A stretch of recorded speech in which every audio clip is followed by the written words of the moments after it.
ఇది కొత్త ఫోన్లో ఉందా, పాత ఫోన్లో ఉందా? మీకు తెలుసా? 3 రోజులు అవుతుంది ఈ ఫోన్ కొని అని అనుకుంటున్నారా? 3.5 సంవత్సరాలు అవుతుంది. ఒక్క గీత లేదు దీని మీద, ఒక్క క్రాక్ లేదు దీని మీద, ఒక్క గీత కూడా ఎందుకు లేదో తెలుసా? ఇట్లా ఓపెన్గా పెట్టకుండా కవర్తో దాచుకున్నా కాబట్టి దోచుకోబడలేదు.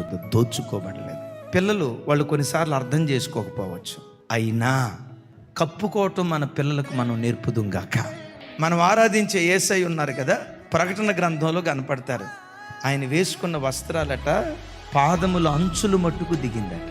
యేసయ్య సంపూర్ణ పురుషుడే పాదాలు దిగుమట్టు వరకు ఆయన వస్త్రాలు వేసుకుంటే స్త్రీల పరిస్థితి. మీరు నా పిల్లలు చెప్తున్నా, స్లీవ్లెస్ కానీ నెట్టెడ్ దోమ తెరలు కానీ నిండు బట్టలు వేసుకో. దాచుకోవటం నేర్చుకుంటే భద్రపరచబడతాం. దాచుకోవటం చేత కాకపోతే దోచుకోబడతామని దేవుని యొక్క వాక్యం సెలవిస్తుంది.